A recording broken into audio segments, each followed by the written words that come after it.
Okay, let's go.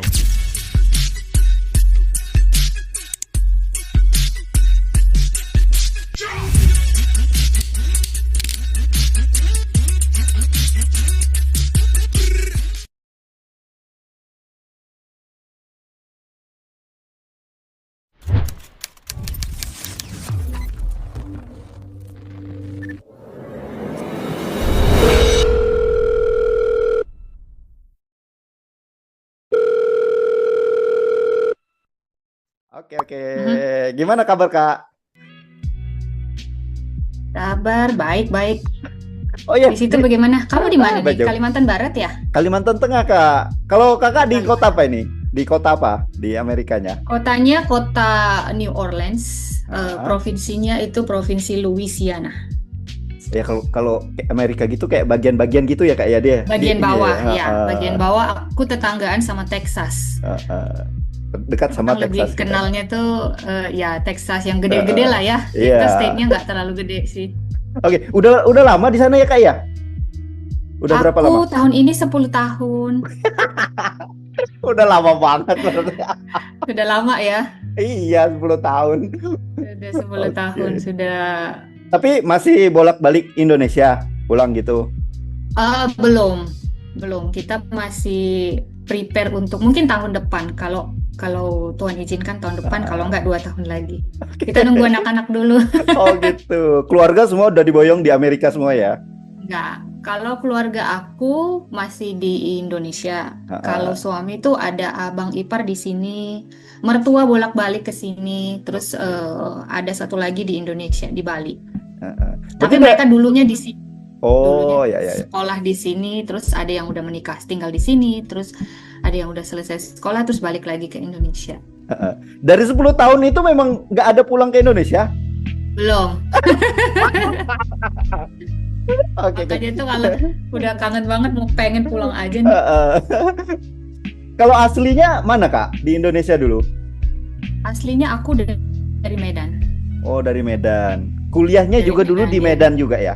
Kuliahnya di Medan, ya. Tapi menikah aku tinggal di Jakarta Ah, kurang lebih 3,5 tahun. Aku di Jakarta Selatan, daerah Pejaten. Terus pindah ke sini.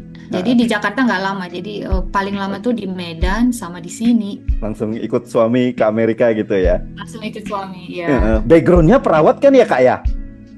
Betul. Nah kita mulai dari situ kali Kak. Ceritakan Boleh. backgroundnya dulu sebagai perawat, terus kok bisa sampai ke Amerika tuh gimana tuh ceritanya itu? Oke. Jadi buat teman-teman yang belum kenal, kenalin dulu, nama aku Erika, Iya. ya. Aku asli dari Indonesia, terus sekarang tinggal di Amerika. Oke, cerita background tadi udah disebutin kalau background pendidikan aku tuh dari pendidikan sarjana keperawatan. Jadi aku lulus sampai bekerja tuh di Medan, kerjanya di rumah sakit kurang lebih 4,5 tahun. Terus aku pindah ke Jakarta. Di Jakarta tuh aku kerjanya di perusahaan farmasi di daerah Jakarta Selatan. Waktu itu sekitar 2,5 tahun. Terus aku ikut suami ke sini gitu ya. Apa namanya? Kan tuh suami tuh udah lama tinggal di sini. Jadi dulu sekolah di sini, kerja di sini. Jadi kayaknya dia udah lebih merasa tuh home-nya tuh di sini gitu. Jadi ya udah aku ikut suami gitulah ceritanya ke sini. Terus kalau di sini aku nggak ngelanjutin pekerjaanku sebagai nurse, tapi aku tuh sekarang lagi sekolah untuk ambil yang namanya medical coding. Nanti kita bahas ya. Aku cerita sedikit Ya. tentang sekolah aku yang masih berhubungan dengan yang namanya healthcare di Amerika gitu. Oke, berarti suami asli Amerika gitu ya? Enggak, suami orang Indonesia Indo. juga? Cuma Iya. kerja di sana gitu ya? Iya, jadi dulu mereka tuh dianya tuh sekolahnya di sini. Jadi orang tuanya tuh dulu dapat beasiswa dari pemerintah Indonesia. Jadi kebetulan orang tuanya beliau tuh bekerja di Departemen Kesehatan, jadi dapat beasiswa untuk sekolah ke Amerika. Jadi waktu itu mereka masih kecil-kecil banget, jadi ya otomatis nggak mau ditinggalin di Indo, dibawalah semuanya sekolah ke sini. Jadi kayak gitu tuh ceritanya.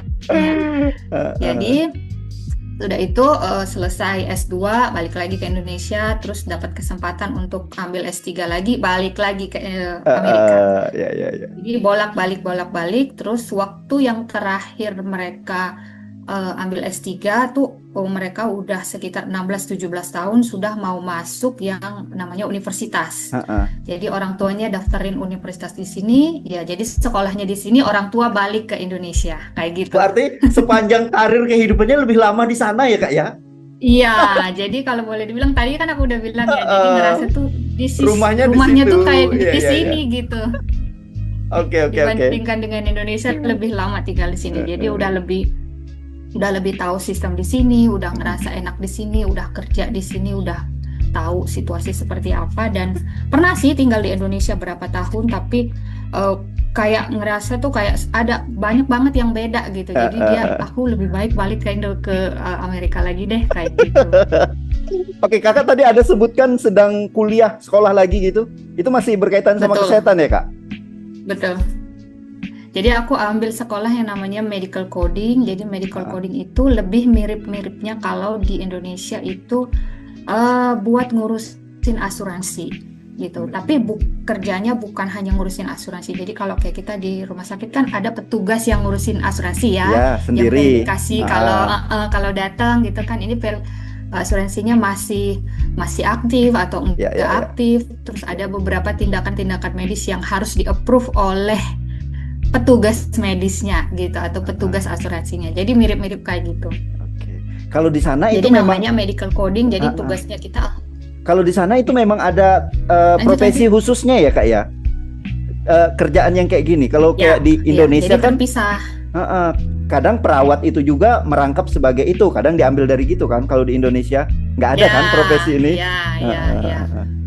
Oh, kalau di sana ada khusus ya? Kalau aku ingat sih dulu ya, kalau di waktu aku kerja di Indonesia tuh ada beberapa kayak petugas BPJS ya. Petugas BPJS itu punya background dari misalnya perawat gitu ya. Jadi dia ambil kesempatan lagi untuk jadi petugas asuransi kayak gitu-gitu. Ada sih yang punya background gitu, tapi pada umumnya sih mereka nggak semuanya punya background yang namanya jadi perawat atau kayak dokter verifikasi gitu ya, di level yang lebih tinggi itu ada yang jabatannya itu dari dokter gitu. Di sini juga ada, tapi kalau kita di Amerika itu punya sekolah khusus gitu dan harus ada kayak license itu apa namanya ya, tersertifikasi. Sertifikasi gitu. ya. Berarti ya, ini nggak bisa sedang sembarangan. Berjalan ya? Sedang berjalan. Doain mudah-mudahan tahun ini selesai. Itu setara gimana Kak? Diploma atau sarjana kalau versi Indonesianya? Versi Indonesianya diploma. Diploma. Berapa tahun itu Kak untuk menjadi Jadi kuliahnya cuma 14 bulan. Oh, 1 tahun lebih gitu ya? 1 tahun lebih. Bisa kita selesain kurang dari 1 tahun atau bisa kita selesain lebih dari 1 tahun. Tapi biasanya mereka nggak lewat dari 2 tahun. Oke, sukses berarti. Bentar lagi nih. Nanti setelah lulus ku wawancara lagi nih. Oh, boleh. Oke. Nah, dari pengalaman 10 tahun di sana bisa digambarkan nggak Kak? Apa perbedaan yang paling kelihatan banget nih antara sistem di Indonesia sama di Amerika? Oke. Jadi aku agak cerita agak panjang nih ya. Boleh. Bisa ngelihat seperti apa. Aku hanya akan kasih beberapa hal-hal yang benar-benar mencolok gitu ya, supaya kita tahu gambaran, karena kalau orang lihat dari luar tuh kayaknya kan asuransi di Amerika tuh keren banget gitu ya. Tapi ada beberapa hal yang kita pasti perhatikan. Yang pertama itu adalah dari sistem pembayaran. Ya, kalau aku compare dengan waktu aku masih di Indonesia dengan yang di sini, otomatis pembayaran kita jauh lebih mahal di sini. Itu satu hal yang perlu kita ingat. Dan kalau asuransi di Amerika itu dia sistemnya kayak ada yang kita bayar dulu, kemudian sisanya belakangan gitu. Jadi kayak kita tuh beli satu paket gitu, dan ada tier-tiernya. Ada paket yang murah, ringan, sampai ada yang berat gitu. Dan itu semuanya tergantung dari penghasilan kita. Jadi asuransi di Amerika itu dilihat dari seberapa banyak penghasilan kita per tahun. Suami dan istri, atau istri aja atau suami aja, terserah gitu ya. Masing-masing state nanti berbeda.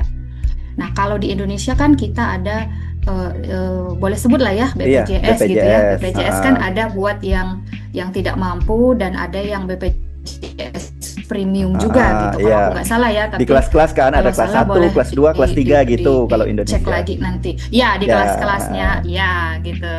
Betul. Jadi di sini juga modelnya seperti itu, cuma dia kayak gitu tadi, ada yang sistemnya kita bayar dulu di depan sampai memenuhi batas limitnya, kemudian habis itu nanti baru bagian asuransi yang bayar. Kemudian dan itu yang menurut aku yang apa, dan aku ada beberapa kali bikin postingan di Instagram aku pribadi tentang bagaimana sistem pembayaran asuransi kesehatan di Amerika. Nomor 2 itu akses berobat ya. Umumnya kalau kita di Indo kan kita kapan aja fleksibel datang aja gitu ya. Iya, Nah iya, kalau iya. di sini di Amerika itu kita nggak bisa langsung datang tuh, kadang-kadang tuh kita nunggunya lama. Kalau sifatnya enggak emergency, kita nggak bisa langsung datang gitu. Oke. Harus janjian dulu. Ngerti ya? Iya, iya, iya. Harus janjian dulu berarti kan ya? Harus janjian dulu gitu, bikin janji dulu gitu. Ya, harus bikin janji dulu ketemu dokternya. Itu sama baik dokter umum ataupun dokter spesialis. Nah, kalau yang spesialis ini nih yang agak ribet nih di Amerika. Kita nggak bisa kalau di sini datang langsung ketemu spesialis jantung atau spesialis paru. Kita harus datang dulu dari dokter primary. Dokter umum. Kita Dokter primary itu dokter umum gitu ya? Spesialis. Dokter umum ya, dokter yang pertama, lini pertamanya kayak gitu. Jadi harus ketemu dokter umum dulu. Jadi dan mereka tuh ada komunikasinya gitu. Ada alasan kenapa seseorang harus ketemu dokter spesialis. Nah, gitu. Jadi dan itu nanti akan dilihat juga berkaitan dengan asuransinya. Asuransinya yang ini mengcover apa enggak gitu. Jadi kita kalau di Amerika itu nggak bisa asal milih, aku mau rumah sakit yang sana, aku mau klinik yang sana, nggak bisa. Jadi ada aturannya, ada scope-nya gitu. Jadi kalau kita lingkungannya di daerah sini, nah itu semuanya kan udah di peta-peta ya, kita tinggal di daerah mana. Misalnya kayak aku tuh tinggal di daerah New Orleans, radius berapa ratus meter daerah situ tuh lingkupannya kita. Jadi sudah ada rumah sakit tertentu yang menjadi rujukannya nih kalau orang-orang yang tinggal daerah sini bisanya ke situ gitu. Berarti nggak bisa kita milih, aku mau di sana aja nih gitu, nggak bisa ya, udah ditentukan ya? Ya nggak bisa, nggak bisa. Ya. Gitu. Bisa sih kalau kita mau keluar bisa, tapi konsekuensinya asuransi nggak akan bayar, jadi kita harus bayar sendiri. Apa jadi pasien gitu. umum itu ya, nggak ditanggung asuransi lagi ya? Jadi pasien umum, jadi nggak ditanggung asuransi gitu. Jadi itulah kenapa kalau kita punya asuransi itu kita harus cek rumah sakit terdekat yang dekat daerah kita apa, klinik terdekat yang dekat rumah kita apa. Kalau terjadi apa-apa, jadi kita tahu, oh yang ini nih, jadi yang pertama nanti rujukannya ke situ gitu. Jadi dan itu sudah dikabarin, jadi kita pun bisa lihat kalau misalnya kita bingung, masih bingung ya kan, rumah sakit yang daerah aku tinggal di mana gitu ya, kita tinggal tanya aja ke bagian asuransi atau kita bisa login ke websitenya asuransi kita, mereka tuh semua ada datanya gitu. Dokter-dokter apa aja yang tersedia di rumah sakit tertentu ini nih, bagian apa aja tuh kita bisa akses semua. Berarti berjenjang ya kak ya, nggak bisa kita direct langsung misalnya ke spesialis paru berjenjang, gitu? Nggak bisa langsung. Oke, lanjut kak, kak. Jadi harus ada rujukannya dan itu nunggunya lama. Terus yang kedua soal kualitas dan teknologi. Ya aku nggak bilang bahwa kualitas kesehatan di Indonesia tuh jelek-jelek banget. Enggak sih ya. Ada beberapa rumah sakit khususnya di kota-kota besar tuh yang memang udah top lah ya gitu. Dan kita mestinya tuh harus lebih care tuh lebih ke daerah-daerah yang kecil, daerah pelosok ya terpencil, yang kayak gitu-gitu tuh ya memang itu harus masih perlu untuk diperhatikan. Nah bedanya kalau di Amerika ya sejauh yang aku lihat ya, ini di daerah aku aja gitu ya, sistem layanan kesehatannya itu udah hampir 80-90% itu sudah punya minimal fasilitas dan juga teknologi yang lumayan. Udah gitu hampir ya. merata berarti ya? sudah hampir merata gitu kan. Mm-mm. Itu baik dari sistemnya, kemudian dari peralatannya, tenaga medisnya, kemudian sistem komputerisasinya Mm-mm. mereka tuh sudah online ya, semuanya di sini kan ngelink gitu. Iya. Jadi kalau misalnya ada seseorang yang sakit di daerah terpencil di Amerika, kita bilangnya terpencil, Ha-ha. tapi akses mereka itu tetap sama dengan orang yang tinggal di kota besar. Iya. Gitu. Jadi misalnya kalau ada emergency, kalau di sini kan nomor favoritnya 911 gitu ya, 911. Ya. 911 gitu. Tinggal telepon aja gitu. Aku ada situasi emergency gitu. Nah, mereka kalau kalau di sini kan emergency itu udah satu paketnya antara ambulans, Ha-ha. kemudian Paramediknya. polisi, Ha-ha. paramedik, dan kalau yang benar-benar parah tuh sama pemadam kebakaran. Jadi Iya, itu iya. satu paket komplit. Jadi mereka bertiga datang gitu, melihat Oh, situasi seperti kalau kita apa gitu. call 911 itu yang datang satu paket itu Ya, langsung. satu Oh, ya, paket ya, ya, ya. tergantung situasinya kan. Jadi Ah, nanti kan mereka tanya, ya. what is your emergency gitu. Ditanya itu terjadinya apa, kasusnya Ah, apa misalnya. Kalau cuma misalnya oh ada sesak napas, otomatis ambulan ya. datang gitu ya. Terus paramedik lah. Kalau ambulan tuh biasanya di dalamnya udah ada paramedik. Terus kalau misalnya dibutuhkan tenaga kepolisian, mereka biasanya datang cuma ngelihat situasi aja.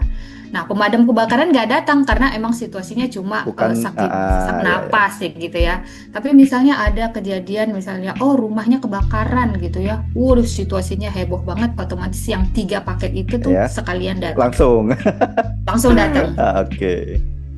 Dan kalau misalnya memang dibutuhkan gitu ya, orang tersebut tuh harus mendapatkan layanan yang super cepat, ataupun misalnya tindakan-tindakan yang di kota itu tuh tidak ada, mereka bisa rujuk ke kota terdekat gitu, atau mungkin mendatangkan fasilitas yang lebih canggih, misalnya diterbangkan dengan helikopter dari daerah terpencil ke kota yang besar gitu.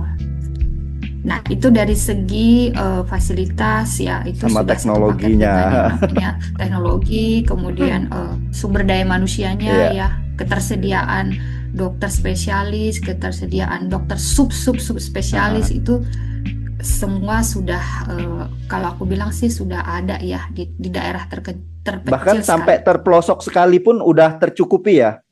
Posisi-posisi itu ada semua Minimal ya. mereka spesialis ada. Minimal mereka spesialis ada. Jadi kalau membutuhkan yang sub spesialis, mereka akan kirim ke kota yang lebih besar lagi ya. yang lebih ya, yang sumber dayanya sudah lebih ada gitu. Jadi kalau saya ngelihat tuh kayaknya benar-benar prioritinya itu nyawanya itu dulu yang perlu diselamatkan gitu. Iya. Masalah nanti verifikasi, bayar apa nggak bayar itu urusan belakangan. Yang penting selamatkan dulu. Gitu. Iya. Dari Selamatkan segi dulu. kemanusiaannya gitu ya. Dari segi kemanusiaan. Nah, kemudian ada satu hal lagi untuk waktu pelayanan. Nah, ini yang mungkin agak sedikit berbeda ya, dari pengalaman aku selama tinggal di sini tuh. Kalau kita berobat ke rumah sakit ya, let's say misalnya pengalaman kita beberapa kali ya, anak saya sakit tuh kita bawa ke IGD ya. Jadi di IGD itu ada yang namanya sistem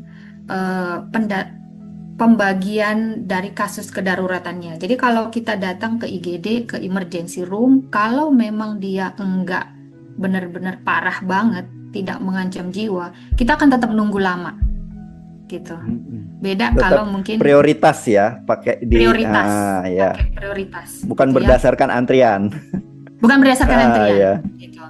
Jadi ya tetap ngantri, kita kalau masuk ke situ tetap ngantri, nunjukin dokumen dan segala macam, tapi mereka akan lihat kalau misalnya kita cuma datang keluhan batuk, pilek gitu ya, siap-siap nunggu dulu gitu. Dan itu waktu tunggunya nggak sebentar, kadang bisa 4-5 jam ya, itu gitu dari ya? pengalaman kita. Selama itu ya. Lama nunggunya, lama banget gitu loh. Jadi kita sampai gelisah gitu ya kan. Ya. Nah, beda kalau mungkin di Indonesia ya, dari beberapa kasus yang aku juga lihat di sosial media, nunggu 30-40 menit tuh keluarga udah pada ribut semua ya. Dan marah atau segala macam gitu. Jadi itu hal yang mungkin terlihat sangat berbeda gitu ya. Aku ngelihat di sini nunggu 4-5 jam tuh biasa aja gitu ya. bagian yang biasa aja gitu. Oke, boleh nanya misalnya itu berapa lama ya Iya, iya, nunggunya iya. gitu, atau udah sejauh mana gitu. Mereka kan tetap cuma bilang oke nunggu dulu ya, dokternya masih ngurusin Iya. yang Lebih gawat gitu ya. emergency Ah, dulu ah. kayak gitu-gitu. Jadi kita harus sabar. Nah, beda dengan kalau misalnya di Indonesia tuh kita kayak marah-marah gitu ya, terus apa namanya, reaksi yang Iya, iya. menurut saya itu nggak gitu. Tapi nggak tahu deh, itu mungkin budaya kita yang memang kita harus perbaiki Iya, iya, gitu. iya. Ya, karena saya bicara ini bukan cuma sekedar ngelihat dari Ah, sosial ah. media. Saya pernah di situ, Pernah saya pernah merasakan jadi ya di perawat, posisi ya. saya pernah jadi kepala ruangan gitu ya. Ya, yang harusnya tuh dokter datang jam 9 tuh dokternya datang jam 12. Nah, orang pertama yang menghadapi itu adalah kita, ya Ya, kan? yang menerima komplain Pasien apa gitu marah, pasti pasien kita. ngamuk, Iya, iya. pasien gimana tuh kan kita yang harus hadapi. Dan kita mau bilang apa coba? Ya tadi seperti yang kamu bilang ya kan. Jadi itu tugasnya perawat tuh di Indonesia tuh multitasking, banyak Iya, iya, banget iya, yang iya. harus diurusin gitu. Akhirnya kita kelelahan dan nggak fokus buat ngurusin yang lain kayak gitu. Nah, kalau kita di Amerika nggak kayak gitu ya. Jadi kita nggak kalau misalnya ada hal yang mau kita tanyakan ya kita tinggal tanyakan aja masalahnya apa gitu, nunggunya apa, misalnya oh ini terlalu lama, tinggal tanya aja masalahnya apa, oh dokternya begini ya, mereka akan kasih penjelasan. Dan kita tuh memang dibudayakan untuk ya udah sabar nunggu, emang peraturannya begitu gitu. Nah, itu untuk waktu layanan ya. Dan satu hal juga yang aku mau mention tuh, kalau di Indonesia kalau ada orang yang berobat antara bayar BPJS dengan bayar pribadi tuh kita kayak ngerasa orang yang bayar pribadi itu harus servisnya Iya, top of the top. iya, iya, iya. Ya. Kalau di sana gimana itu? Ya, aku pasien private gitu, bayar Ah, sendiri gitu kan, harusnya saya duluan dong gitu iya. kan. Nah, kalau di Amerika nggak ada seperti itu. Nggak peduli kamu bayar pribadi, kamu bayar asuransinya yang mahal, yang rendah, yang ringan. Seperti aku bilang tadi, ya kalau kamu nggak gawat ya, they don't care gitu. Kamu tetap nunggu sesuai aturan gitu. Dan itu yang bikin kita tuh ngerasa kayak semua orang sama-sama Oke. sakit, cuma Ah, ah. mungkin yang satu agak gawat, yang satu agak ringan. Jadi ya kita harus sabar nunggu kayak gitu. Jadi itu yang bikin kita tuh kayak ya udah gitu. Jadi kita nggak pernah nanya, kamu bayar pribadi BPJS, nggak ada di sini kayak gitu Pasien umum ya. atau BPJS Semuanya gitu kita ya? ngerasa ya udah tunggu. Ah, ah. Ya itu rahasia dan private ya. Di Amerika tuh orang nggak share kayak gitu. Jadi kamu datang ya udah tunggu, sabar gitu. Dan mereka kan pasti semua tangani sesuai dengan sistem yang ada kayak gitu. Nah, kemudian budaya berobat. Ah, ah. Di sini karena asuransi itu mahal, healthcare itu mahal, orang mikir 2-3 kali untuk berobat gitu ya. Nggak tahu, mungkin kamu pernah dengar cerita orang-orang di Amerika tuh yang kayak ada rasa takut kalau mau ke rumah sakit. Mikirin gitu? tuh biayanya nanti berapa Mahal. gitu. Itu kalau misalnya tidak ditanggung asuransi, dia bayar sendiri. Walaupun kita punya asuransi di Ah. sini, tetap selalu kita kayak sometimes ada yang unpredictable. Ah, ah. Kita nggak bisa tahu bahwa semua tindakan yang kita alami di satu rumah sakit atau seperti apa itu tuh nggak ada garansi tuh 100% di cover. Oh, ada juga yang Gitu. harus mengeluarkan Ada biaya juga juga ya. yang mengeluarkan biaya gitu. Jadi ada yang memang apa namanya, yang hal-hal kecil gitu ya, yang memang nggak di cover oleh pihak asuransi. Itu yang bikin kita tuh rasa duh nanti, karena sistemnya kan gini, kita sakit datang ke rumah sakit ya kan, diobatin, ditanganin segala macam. Kalau sifatnya tidak emergensi mungkin kita oke langsung pulang ke rumah ya kan, atau mungkin kalau yang hal-hal yang lain yang perlu rawat inap, perlu tindakan emergensi pada saat itu mungkin harus dilakukan gitu. Dan kita nggak pernah tahu bagian yang mana yang nanti akan di cover dan yang nggak di cover gitu. Jadi kita akan tunggu tagihannya itu tuh datang beberapa minggu kemudian ke alamat rumahnya kita gitu. Jadi kalau sudah datang tagihan itu tuh kan nggak main-main ya, bisa kadang 1.000, 2.000, ratusan ribu dolar Amerika gitu. Kalau sudah sudah dapat surat seperti itu kan sudah menjadi kewajiban kita untuk kita harus bayar gitu. Itu sudah jadi tanggung jawab. Dan itu yang bikin orang di Amerika itu kalau nggak parah-parah banget, Nggak kalau usah, nggak nggak sudah usah ke antara rumah hidup sakit. dan mati, lebih bagus nggak usah gitu. Karena biayanya mahal. Oke, Ya, oke.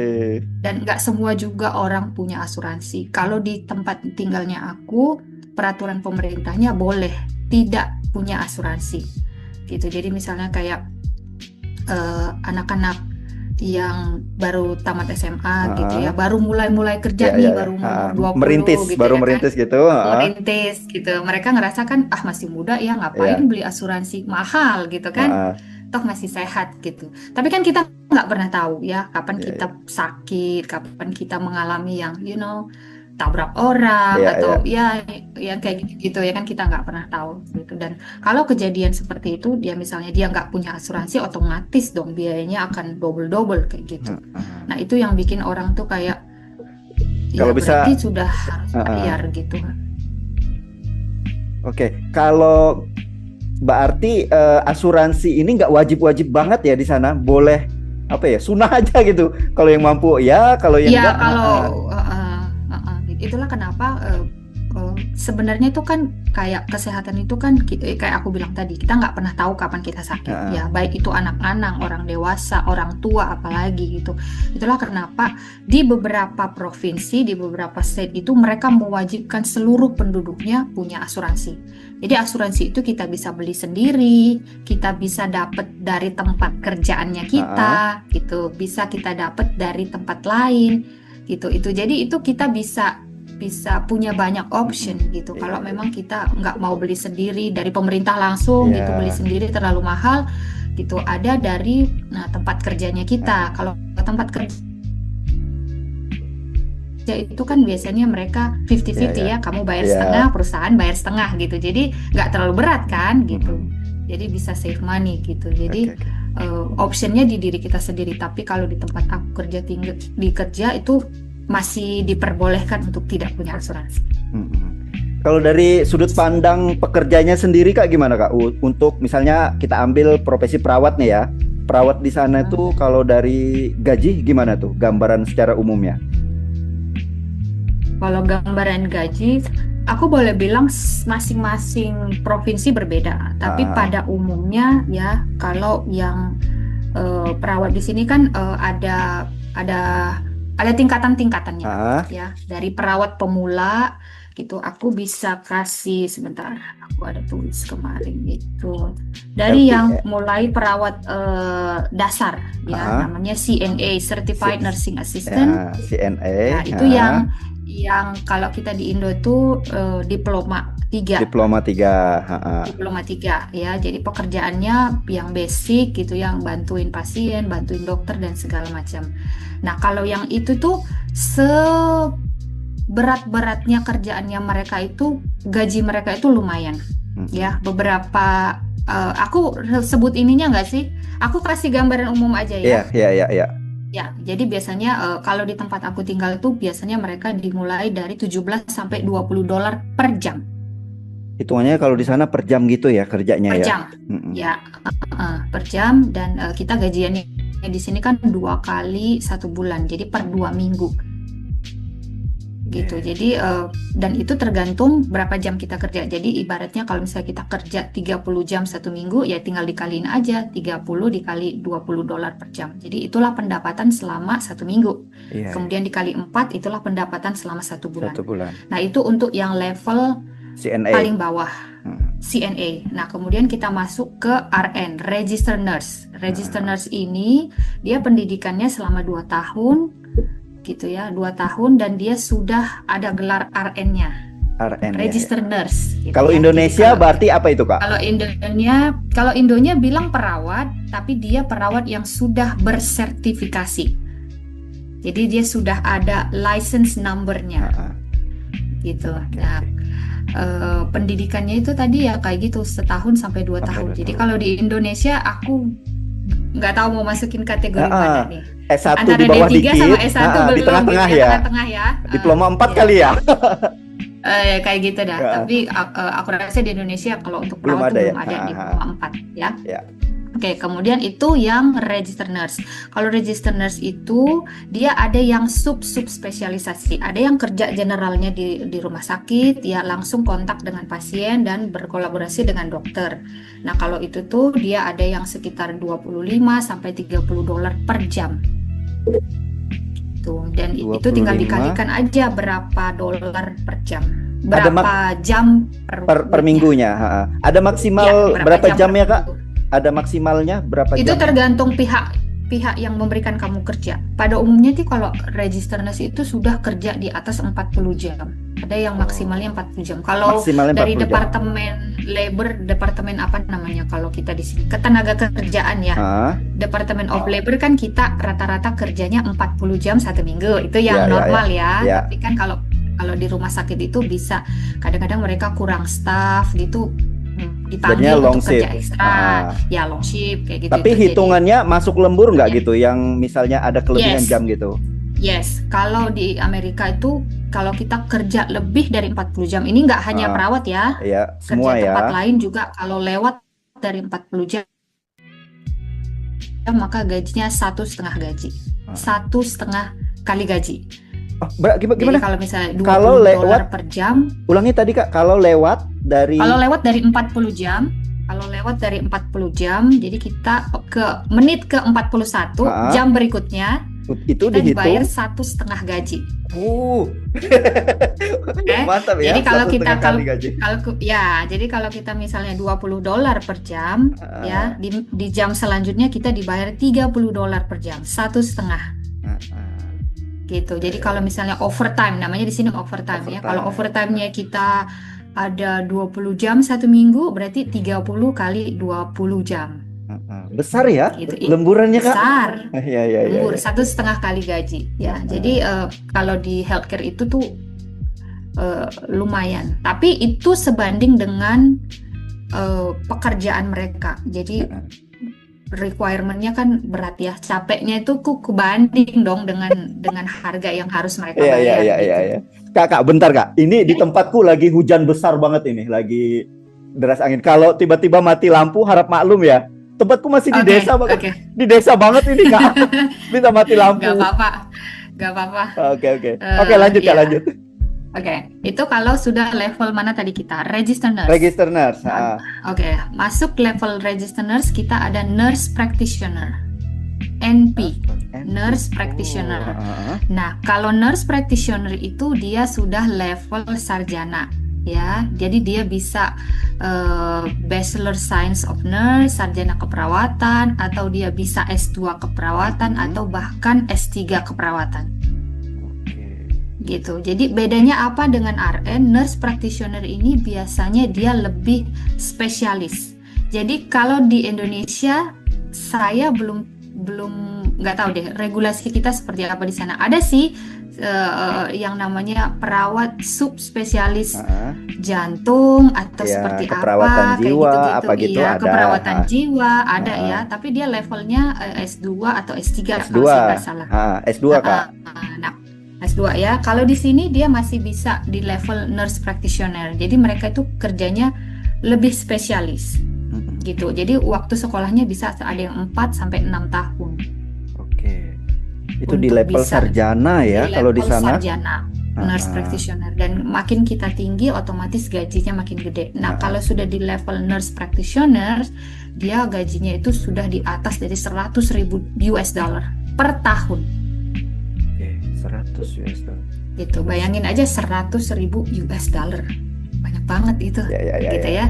Tapi sebanding dengan effort yang mereka keluarkan karena sekolahnya juga lama dan mereka bisa melakukan praktek mandiri sendiri. Mereka bisa bisa praktek mandiri yang di level bisa ini. Praktek mandiri yang di level nurse practitioner. Jadi mereka bisa buka klinik sendiri. Iya. Buka klinik sendiri. Jadi punya pasien sendiri, kasih resep sendiri, kasih diagnosa sendiri. Nah, itu kerennya kalau sudah di level situ. Itu. Jadi itu level paling tinggi. Jadi kalau sudah S2, S3 keperawatan, ada yang bisa ngajar di kampus, ngajar di sekolah, ikutin research Ah, ya, ah, ikut penelitian. Nah, itu makin dia tinggi tuh makin luas ya, kerja di government gitu yang berhubungan dengan kesehatan ya, itu biasanya mereka tuh tempatnya tuh lebih terbuka seperti itu. ah. Untuk peluang ini sendiri Kak, kayak kita misalnya tenaga perawat di Indonesia nih yang mau ke level-level ini tadi, gimana tuh? Terbuka lebar nggak di Amerika? Oh pastinya ya. Dan ini bukan hanya bukan hanya untuk teman-teman ataupun yang mau kerja di healthcare. Ah, Aku cuma mau bilang kayak gini. Mungkin kalau orang lihat ya kerja di Amerika bagian kesehatan orang cuma mikirnya jadi dokter atau jadi ya, nurse ya, ya. ya. Tapi ternyata setelah aku tinggal di sini, aku juga kayak aku bilang tadi ya, sekolah gitu ya ngambil medical coding dan segala macam. Semakin aku belajar, semakin aku tahu bahwa ternyata healthcare itu luas banget. Ah, Kesehatan di Amerika itu luas dan kerjaan kita itu nggak cuma jadi perawat doang gitu ya. ah. Kita bisa kerja di rumah sakit, tapi kita boleh bekerja di departemen yang lain. Contoh seperti Ah. misalnya medical assistant ya. Teman-teman bisa mulai Asisten karirnya medis, itu dari asisten keperawatan, asisten asisten. medis Ah, ya. Asisten medis itu tuh kerjanya ya seperti ngurusin administrasi, berkolaborasi dengan dokter, perawat, ah. menyiapin pemeriksaan dan segala macam kayak gitu ya. Itu tuh masih kita bisa kerja di bagian healthcare. Ya, kemudian tadi yang kayak sekolah yang aku ambil medical Iya, coding, ah. kemudian petugas radiologi, petugas EKG, petugas untuk mesin-mesin MRI dan segala macam gitu tuh. Itu tuh juga menjadi pekerjaan yang banyak dicari di sini Ah, ah, gitu. ah, ah. Dan kita jauh dengan teman-teman kita dari Southeast Asia yang lainnya. Contohnya adalah dari Filipina Iya, ya. iya, iya, iya. Mereka itu tuh sudah menguasain pasar di sini tuh Iya, kayak kayaknya banyak aduh. banget ya Filipin di sana ya. Nah, Filipina itu mereka tuh benar-benar menyiapkan sumber dayanya itu tuh Amerika. untuk siap pakai di sini Iya, ya iya, iya. gitu. Kalau untuk Itu Indonesia sendiri kita belum yang belum banyak ya Kak di sana Kak, yang kerja perawat atau apa gitu, nggak sebanyak kalau Filipina di ya. tempat aku sendiri sih nggak sebanyak Filipina, ya, nggak sebanyak Filipina ya. Jadi itu satu PR kita, ya orang-orang Indonesia gimana sih caranya sebenarnya supaya kita tuh bisa terjun ke sini, Ah, gitu. Kalau dari segi skill, kalau dari segi kemampuan, mungkin kita nggak jauh beda dengan mereka. Tapi kenapa mereka tuh pasarnya tuh di mana-mana, di semua ah. provinsi mereka ada, dan di semua aspek, nggak hanya perawat, dokter Iya, iya, pun iya. mereka banyak ya. Terus tenaga-tenaga medis yang lainnya juga mereka ambil, IT Ah, mereka ambil, akuntansi mereka ambil ah, gitu. ah, Jadi benar-benar tuh kayak mereka itu semua area mereka ambil gitu. ah, Jadi ah. eh, tapi kita nggak perlu takut bersaing sih. Kalau menurut saya, selama kita mau dan kita mau belajar gitu tuh kesempatan kita tuh masih ada di sini. Pertanyaannya adalah kita mau apa enggak kan Iya. gitu. Ah, ah. Ya Nah, ini kan? ini tadi Kak, misalnya kayak aku nih udah kerja di Indonesia, pengen kerja di sana itu kan pasti ada transisinya. Itu gimana tuh untuk Ya, menjadi seperti ini? Proses transisinya gimana Kak? proses transisinya. Nah, ini yang eh, yang mungkin kita tuh perlu perlu mikirin ada satu jembatan kali ya. Kalau Ah, mungkin cara cepatnya kan kita yang nomor satu adalah kita harus tinggal di sini dulu. ah, ah, Kita harus punya yang namanya izin tinggal di sini, ya, atau kita sekolah ke sini, gitu. Itu ya, mungkin yang jalur cepatnya.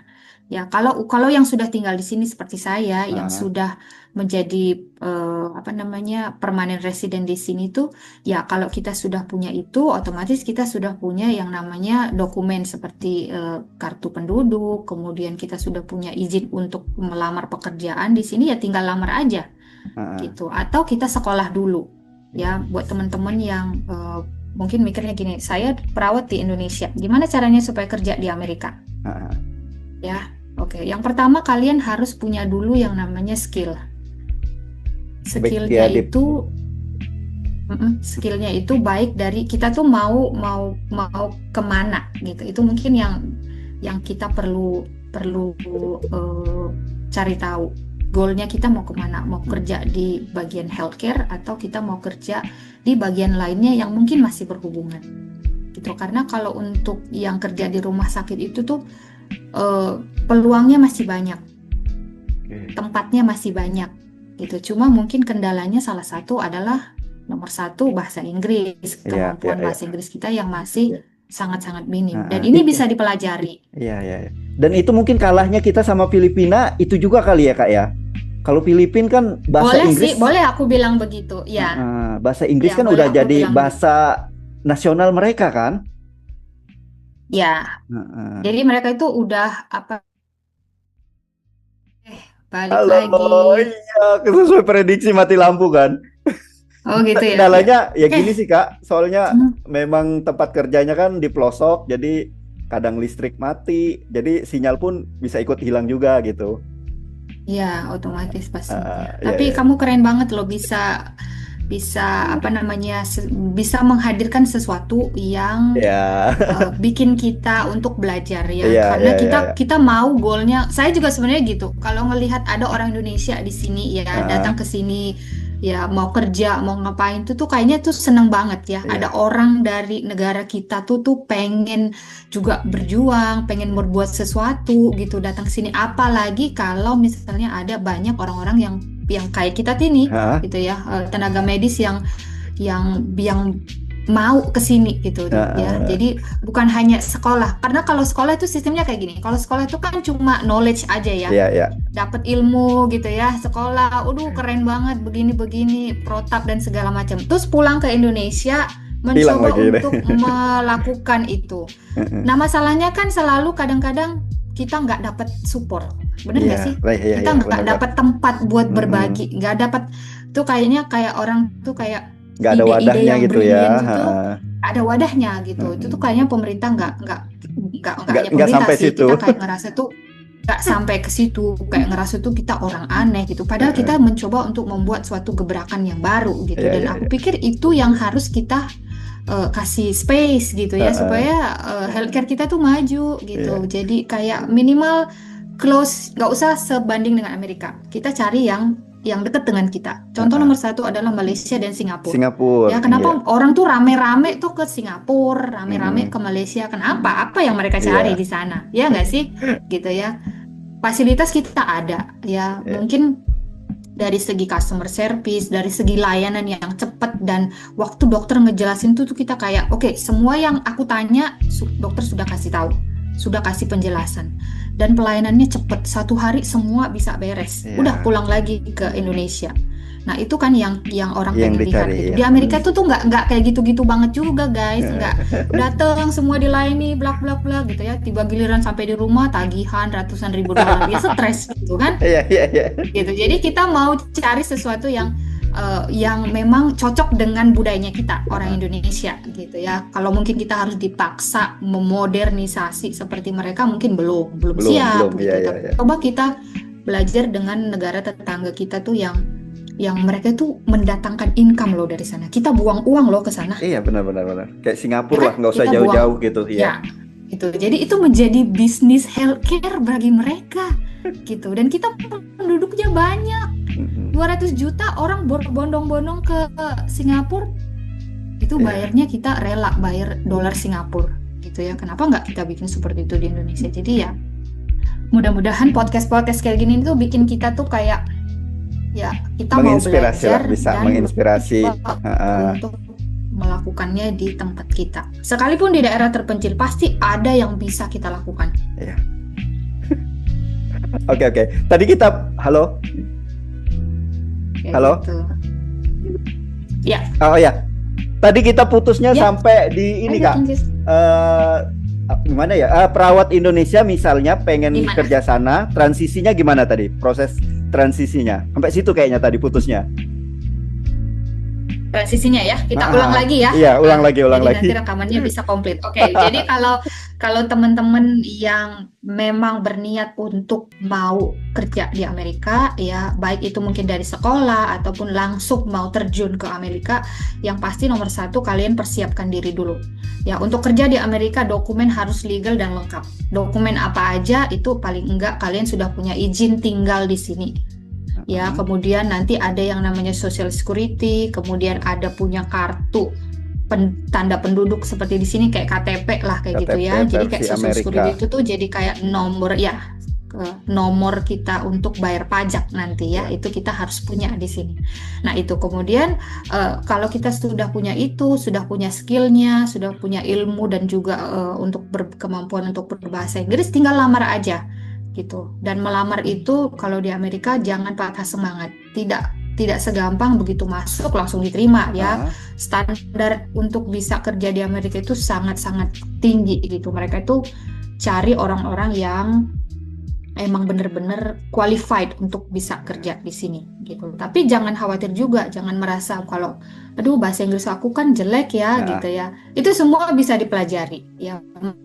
Makin kalian tinggal di sini kemampuan bahasa Inggrisnya nanti setelah mereka di sini gitu. Tapi minimal kita berani dulu untuk mencoba. Oke, itu stepnya. Kemudian kalau misalnya kalian mau eh, eh, apa namanya? Mau langsung kerja di sini, saran aku itu kalau teman-teman yang dari Indonesia itu yang sudah punya gelar diploma ataupun gelar sarjana, sarjana. kalian harus sertifikasi dulu di sini, cross check karena ijazah yang kita bawa dari Indonesia itu nggak bisa langsung dipakai di sini. Ah, ah, ah. Ya, jadi misalnya kalau orang itu tanya, kamu lulusan perawat dari mana? Saya lulusan perawat dari Indonesia. Ijazah kita sama ijazah di sini beda. Mm-mm. Ya, kreditnya sekolah kita dengan kredit sekolah di Amerika beda. Jadi kita harus transfer dulu ijazah kita ke standarisasi di Amerika. Ya, jadi cara paling cepatnya sih kalau misalnya kalian mau langsung kerja di sini ya ambil dulu yang kayak tadi program paling rendah CNA. CNA. Ya itu programnya cuma sekitar ada yang sebulan, 2 bulan, 3 bulan, 4 bulan. Jadi ambil sekolah itu Hitungannya dulu bulan supaya masih ya. ya Kalau masih ini, bulan, itu masih bulan. Jadi kalau mau cepet ya, kemudian biasanya orang tuh kayak orang-orang dari Filipina juga kayak gitu. Mereka langsung sekolah di situ dulu, kemudian nanti kalau sudah dapat CNA-nya, sudah mulai kerja di lapangan, dari situ tuh udah mulai dapat gaji, boleh langsung nanti ambil lagi ke yang namanya register nurse. Mm-mm. Ya, jadi sekolah lagi. Jadi kalau dari CNA ke register nurse, kalau nggak salah sih sekitar 1,5 tahunan udah bisa, karena sudah ada basicnya. Dari CNE ke RN tadi 1,5 tahun. Ke register nurse, ya paling lama 2 tahun. 2 tahun. Jadi kalau Oke. sudah di level register nurse, nanti kamu sudah bisa apply ataupun cari kerjaan yang lebih gajinya lebih tinggi, kemudian ruang lingkupnya lebih banyak kayak gitu-gitu. Jadi itu cara cepatnya. Jadi nggak bisa langsung dari Indonesia terus tiba-tiba ke sini langsung jadi register nurse. Nggak, harus ambil dulu sekolahnya. Iya, karena standar Gitu. Dan kita Indonesia itu sama sana lama, beda makanya saya ya. bilang, ya standarnya beda gitu ya. Walaupun kita bilang kan kan sama bahasa medisnya sama gitu. Iya. Tapi budaya kerja di sini beda Iya. guys. Jadi kita harus tahu dulu seperti apa waktu pasien datang kemana dulu gitu ya. Itu kan agak perlu waktu untuk kita beradaptasi dan ngelihat seperti apa. Nah itu, jadi kalau sudah sampai register nurse ya udah. Saya rasa sampai di level itu aja pun sudah luar biasa keren. Udah bagus ya. Nanti kalau teman-teman melihat ada peluang lain yang ini udah bagus, itu kalian tinggal lanjut aja gitu ya. Makin tinggi otomatis kita gajinya akan dibayar lebih baik lagi gitu. Jadi kemudian aku mau mention satu hal. Oke. Ya, ada satu program namanya itu biasanya mereka cari kandidat-kandidat dari negara-negara luar, namanya passport.usa. Kalian bisa follow Instagram, mereka ada YouTube-nya juga, ada sosial medianya juga. Kamu boleh catat ya, Passport USA. Jadi Passport USA ini tuh mereka seperti kayak wadah untuk bisa bantu orang-orang yang datang dari luar Amerika untuk kerja di Amerika. Jadi mereka yang mempersiapkan apa namanya requirement-requirement yang kamu butuhkan, seperti mungkin sponsorship untuk bisa kerja di sini. Mereka mungkin bantuin kamu buat bahasa Inggrisnya bisa lebih naik level, sambil sambil mencari agent yang mau mempekerjakan kalian. Jadi mereka tuh kayak jembatan, wadahnya aja Ah, buat ya kita ya ya. bisa terjun masuk ke Amerika Perantara gitu ya, gitu. Dan aku yang menghubungkan. perantara ya, Ah, menghubungkan mereka. Tapi mereka tuh kayak mereka tuh benar-benar mempersiapkan kamu untuk kamu bisa ready kerja di Amerika gitu ya. Jadi syarat-syaratnya apa, kalian tinggal follow aja, mereka ada websitenya, tinggal lihat di situ syarat-syarat yang mereka butuhkan apa, dan mereka biasanya itu ambil dari luar ya. Jadi sampai kamu di Amerika, sampai kamu kerja di mana, mereka yang akan bantu gitu. Dan persaingannya memang nggak gampang, tapi bukan tidak mungkin, pasti ya ada pasti gitu. ada. Ah, Pengen dong orang iya Indonesia, iya iya masuk di benar-benar. sini ya gitu. Jadi itu menjadi ini juga sih, semakin banyak orang orang Indonesia yang menurut mereka qualified untuk bisa mereka bantu, mereka akan bikin bikin ini mereka tuh jadi makin bagus reviewnya mereka, karena mereka memang benar-benar buat ngebantu orang untuk kerja Mm. di Amerika. Mudah-mudahan itu bisa bantu teman-teman yang mungkin masih kesulitan, yuk gimana ya Kak caranya Iya supaya ya. bisa masuk ke Amerika. Passport USA ya namanya tadi ya. Yes, nanti aku kasih di ini ya, di grup, Oke oke di chat oke oke. gitu. Kemudian kalau teman-teman, oke, ini satu hal yang baru ya. Ah, Sekarang sudah zamannya yang namanya remote. Bisa kerja iya di ya luar loh iya ya. gitu ya, Gimana buat gimana itu Kak? ngebantuin Itu healthcare menarik tuh. di nah ini salah satu peluang yang mungkin kalian tuh pengen ngapain ya jauh-jauh ke Amerika gitu ya. Ah, Nah, kalian bisa cari opportunity online ya melalui indeed.com. Kalian bisa cari kerja remote di bidang-bidang healthcare. Contoh, seperti misalnya kalau kalian punya kemampuan bahasa Inggris yang bagus, kalian bisa jadi customer service-nya orang-orang yang ada di sini nih. Misalnya kayak mereka butuh informasi apa gitu ya, kerja apa. Nah, biasanya orang tuh cari yang cuma kerjanya buat angkat telepon, kasih penjelasan, kasih informasi, udah gitu doang. Kalian bisa kerja dari Indonesia. Ya, atau mengebantu kalau misalnya kayak tadi aku bilang di medical coding, kalau kalian sudah punya ada license seperti itu, kalian bisa bantuin ngemasukin data-data kayak gitu tuh dari Indonesia, dari remote. Kerjanya cuma depan komputer doang. Administrator gitu ya kalau mungkin ya kalau kita di Indonesia. Jadi gitu. kayak administrator, kayak ada juga yang namanya medical translator. Penerjemah Ya, atau jadi di gimana? sini penerjemah ya, jadi kayak penerjemah kalau misalnya ada customer mereka yang orang Indonesia yang mungkin belum pasti berbahasa Inggris, kita bisa bantu mereka untuk menerjemahkan medical issue gitu ya. Jadi kayak percakapan kita itu intinya sebagai translator aja. Itu tuh peluang pekerjaan yang bisa kita cari dan kerjanya remote. Nggak harus ke sana, bisa di tempat ya. Nggak harus ke sana, bisa di tempat kita kerja. Gitu. Aku belum pernah coba, tapi pengen juga sih ngelihat peluang-peluang apa sih yang mereka cari buat remote gitu. Oke. Kalau untuk gitu. Karena kalau cari sponsor itu agak beda, agak susah sih kalau cari sponsor ya. Kalau untuk biaya ininya ada data nggak Kak? Untuk biaya menuju CNA, RN, terus yang selanjutnya tadi kisaran berapa dolarnya sampai kita ada. Selesai gitu berapa gitu kisarannya Kak? Kalau detailnya sih aku harus lihat websitenya ya, karena masing-masing itu kan beda ya. Tapi kalau secara umum kalau CNA itu karena dia cuma sekitar beberapa bulan itu mungkin sekitar di bawah 5.000-an kali ya. 5.000. Di bawah 5.000-an, dan kalau di sini kan bisa dicicil ya, jadi nggak perlu khawatir nggak langsung harus bisa bayar. Kayak misalnya sekolahnya aku cuma bayar $2.000 aja. Gitu, dan itu sampai untuk 1 tahun. Jadi kita nggak ada bayar-bayar lagi kecuali kalau kita mau beli buku atau beli sesuatu yang materi-materi yang kita butuhkan itu di luar dari biaya yang sudah ditetapkan. Tapi kalau untuk sekolah medis kayak nurse, kayak register nurse itu ada beberapa temen bilang emang mahal. Mm-mm. Mahal ya. Jadi kayak kalau kita sekolahnya langsung gitu ya kayak ngampus gitu ya mungkin lebih mahal. Tapi sekarang itu kan banyak juga kalau di Amerika itu yang melakukan sekolahnya online. Jadi dia sambil kerja di rumah sakit sambil ngambil nurse-nya itu sambil kuliahnya online. Jadi bisa sambil kerja, sambil juga bisa sekolah kayak gitu.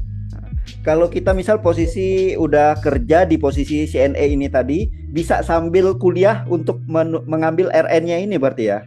Nggak harus kita berhenti dulu gitu? Enggak, bisa. Tinggal kamu sesuaikan aja jadwalnya kamu. Jadi kalau misalnya kamu kerjanya full time ya 40 jam seminggu mungkin agak kewalahan gitu. Tapi kamu bisa kurangi jam kerjanya kamu tuh jadi part time. Jadi 20 jam seminggu, sisa waktunya kamu pakai buat melanjutin sekolah. Iya. Oke. Terima kasih banget nih informasinya. Terakhir kali ini Kak Uni lebih ke saran aja sih untuk teman-teman yang di sini mungkin yang pengen nyoba-nyoba berkarir di sana, kira-kira apa yang bisa disarankan Kak? Nyoba-nyoba. Jangan nyoba-nyoba, ayo dong. Aku bener-bener yang pengen ke sana gitu. Kalau bisa tuh semakin banyak orang yang teman-teman dari Indonesia yang berkarir di sini gitu ya. Karena kayak gini, nanti kalau kalian sudah nyampe di sini tuh kalian tuh kayak, aduh, kenapa gak dari dulu ya? Kenapa gak dari dulu? Kenapa gak nyoba ini? Kenapa gak coba ini gitu? Karena aku juga ngerasa kayak gitu ya. Hampir 10 tahun dulu kakak kayaknya, dulu gimana Kak? Waktu pertama kali ke sana ngerasanya gimana tuh? Kayak kaget gitu juga ya? Ngerasa apanya tuh? Iya, karena yang pertama tuh kita budayanya berbeda, ya, lingkungannya berbeda, orang-orangnya beda, budayanya beda, bahasanya berbeda gitu ya. Tapi kalau kita lihat lagi dari sisi healthcare tuh beda banget gitu ya. Ya ada sisi positif, ada sisi negatif ya. Tadi seperti yang udah kita bahas itu. Kalau nonton film Hollywood tuh kayaknya kan masuk emergency tuh cepet gitu ya. Gitu kan. Nah ternyata nggak semua juga sih kayak di film Hollywood gitu ya. Tapi tetap bagi healthcare di Amerika itu adalah nyawa tetap yang ditolong nomor satu. Perkara kamu punya asuransi nggak punya asuransi, kamu nanti bayar gitu atau ya. nggak bayar gitu ya. Kamu dari keluarga mana, kamu punya jabatan apa, enggak. Masuk aja dulu gitu kan. Nah itu yang bikin aku tuh ya memang harusnya kelainan kesehatan ini harusnya begini dong ya gitu ya. Baru setelah ditanganin baru udah tanya-tanya kamu punya asuransi enggak gitu ya, kamu bisa enggak gitu.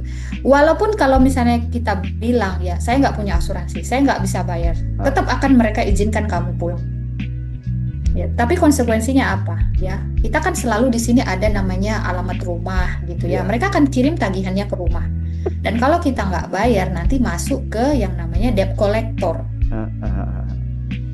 Kayak di Indonesia tuh apa namanya? Kalau debt collector yang orang nagih-nagih utang.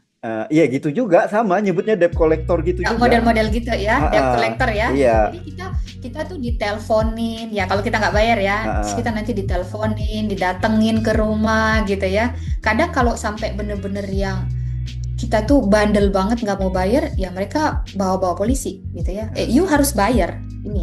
Gitu. Kenapa? Karena kita udah bantu kamu, udah nyelamatin nyawanya kamu gitu. Sebagai ucapan terima kasihnya, bukan ucapan terima kasih lah, itu sebagai kewajiban ya, kewajiban kamu untuk melunasi tagihan yang sudah diberikan kepada kamu gitu. Jadi itu makanya kayak saya bilang tadi ya, orang tuh mikir-mikir dulu gitu sebelum ini, karena ada yang memang tuh benar-benar menguras tabungan ya, ada yang sampai jual rumah buat bayar itu semua, karena itu kayak kewajiban kita tuh. Kayak di sini tuh kita harus bayar gitu, karena rumah sakit itu nggak akan berjalan kalau semuanya pada ngutang. Itu dananya dari mana kan kayak gitu. Jadi kan uangnya kan putar balik, jadi ya kayak gitu. Jadi balik lagi ke pesan terakhir buat teman-teman di luar sana ya yang pengen berkarir bekerja di Amerika. Yang pertama kalian harus punya mimpi dulu, berani bermimpi ya. Masalahnya kan kadang-kadang kita mikir tuh kayak Amerika itu tuh jauh banget, atau misalnya udah ciut duluan, udah ciut duluan gitu ya kan. Boleh sih punya rasa takut seperti itu, tapi jangan sampai itu mengalahkan mimpi kalian ya. Kalau dari aku personally sendiri, aku sih sebenarnya eh, faktor laki aja ya, suami ke sini kita ikutan Ikut gitu kan, gitu. istilahnya sih apa namanya ya, ada jalannya gitu ya. Kadang-kadang kan kita mikir, gimana ya jalannya supaya bisa masuk ke sini gitu. Tapi teman-teman bisa mulai dengan namanya yang punya mimpi dan punya apa namanya, don't limit yourself. Jangan kasih batasan ke teman-teman semua. Kemudian yang kedua, kalau teman-teman punya kesempatan untuk sekolah, ya sekarang tuh lagi rame kan, ada yang namanya beasiswa-beasiswa Iya, nih buat heeh. tenaga-tenaga nakes. Ambil kesempatan itu teman-teman ya untuk bisa sekolah ke sini. Minimal kalian dapat ilmunya. Kalaupun kalian suatu saat nggak bisa bekerja di sini, minimal kalian dapat ilmunya. Ya, kalian bawa pulang ke Indonesia, buat sesuatu untuk Indonesia, untuk tempat kalian kerja, ya untuk para nakes-nakes. Ya, apalagi kalau kita bicara sekarang soal gaji perawat, Iya, itu jauh banget. Indonesia iya, iya, iya, kalah iya. banget ya. Banget Kak. Negara tetangga banget Heeh. banget. Nggak usah jauh, sama yang dekat aja Malaysia itu jauh kita. Ya, Aku udah ya. bandingin ya. Sama Malaysia dengan Singapura Iya. kita jauh ya, gitu jauh banget gitu. Apalagi di Filipina mereka itu benar-benar pemerintahnya itu punya kerjasama antara Amerika dengan Filipina tuh, memang mereka mempersiapkan tenaga kesehatannya gitu ya, Heeh. sekolahnya baik dari bahasa Inggrisnya tadi kayak kamu bilang Iya. ya, bahasa Inggris itu sudah menjadi bahasa nomor dua gitu Iya, di iya, iya. mereka, sama dengan Malaysia dan Singapura gitu ya. Bahasanya itu sudah dicampur-campur dan sudah masuk dalam kurikulum. Kita juga sebenarnya bahasa Inggris sudah masuk dalam kurikulum. Bener nggak sih, dari SD Iya. sampai kuliah tuh kita belajar Mm-mm. bahasa Inggris. Tapi bahasa Inggris yang kita mau tuh bukan sekedar sekedar, kita tuh lebih fokus di grammar. Bagaimana Iya. cara supaya itu bahasa baik dan benar. Tapi kalau kalian di sini guys ya, grammar itu tuh nomor kesekian. Lu berani aja ngomong dulu, Iya, berani iya. aja ngomong. Masalah grammar bersalahan, orang nggak akan peduli. Yang penting Penting kamu berani maksud kita ngomong. itu ya, Yang paham penting mereka. maksud kita tersampaikan. Iya, iya, iya, iya, Ya, iya. kalaupun mereka nggak ngerti kan, mereka pasti tanya, oh kamu maksudnya tadi seperti ini, gitu ya. Oh, enggak, bukan kayak gini. Jadi yang kamu maksud apa gitu. Jadi mereka nggak akan terima-terima aja gitu loh. Oh ya ya ya ya gitu, enggak juga. Mereka akan tetap konfirmasi kamu maksudnya apa. Dan itu pelajaran ya. Makin kita sering ngomong, makin kita kontak dengan mereka tuh, bahasa Inggris kita akan semakin lebih bagus. Listening, mendengar kita juga akan jadi semakin lebih bagus gitu. Kemudian yang selanjutnya adalah kalian persiapkan skill dan bahasa Inggris ya. Kadang-kadang bahasa Inggris ini kan bukan hanya bicara kalau kita akan keluar negeri aja ya, di kehidupan sehari-hari juga kan, apalagi sekarang teknologi udah canggih Iya. ya, sosial media sudah makin terekspos dengan luar tuh, bahasa Inggris itu tuh kayaknya sudah harus menjadi Kewajiban number deh one kayaknya ya. priority kita ya, kewajiban ya Heeh. gitu. Entah itu apa namanya, ke anak-anak kita ya, anak-anak sekarang tuh kan Gen Z itu tuh lebih cepet nangkepnya dibanding zamannya kita gitu kan, dan itu satu hal yang penting banget gitu. Jadi itu menjadi sebuah kebiasaan ya, mulai hari-hari dengan bahasa Inggris gitu ya. Walaupun Perbanyak kesannya kadang-kadang kosakata orang, gitu ya Kak ya. ya berbanyak kosakata gitu. Jadi Heeh. kayak latihan setiap hari itu mengaruh banget gitu. Dan yang terakhir, kalau kalian gagal coba lagi. Ya, nggak ada Jangan yang nyerah ya. langsung langsung daftar gitu, langsung nyoba, langsung dapet. Dan aku mau kasih satu juga. Ada satu, kalau kalian aware apa enggak, yang namanya diversity visa Heeh. di Amerika. Jadi itu kayak program lotrenya dari Amerika. Itu Yang green card adalah itu. green card ya. Heeh. Ya, itu kemarin kan sempat terhenti ya, karena Ya. ada beberapa kebijakan yang dihentikan. Tapi tahun 2027 akan segera dibuka, guys. Jadi make sure kalian follow ya. Boleh follow aku di Instagram. Ah, Aku selalu biasanya ya, ya. share informasi kayak gini, dan teman-teman lain yang tinggal di Amerika, supaya kalian bisa terekspos. Dan itu tuh cara paling ampuh banget, karena itu sudah langsung dapat green card. Iya, itu Ya, kayak kalau sudah modelnya dapat green card, setengah warga negara sana udah ya kalau dapat itu Kak. yes, itu Heeh. sudah 99% benefitnya sama dengan orang Amerika. Bedanya apa? Kita nggak bisa voting karena kita bukan warga negara. Warga Itu situ. aja. Heeh. Fasilitas dapat, semua kesempatan buat sekolah, buat belajar dan segala macam, semuanya dapat. Jadi itu tuh sudah, kalau dapat itu udah kayak Warga sana udah ya. joker ya. Udah kayak joker.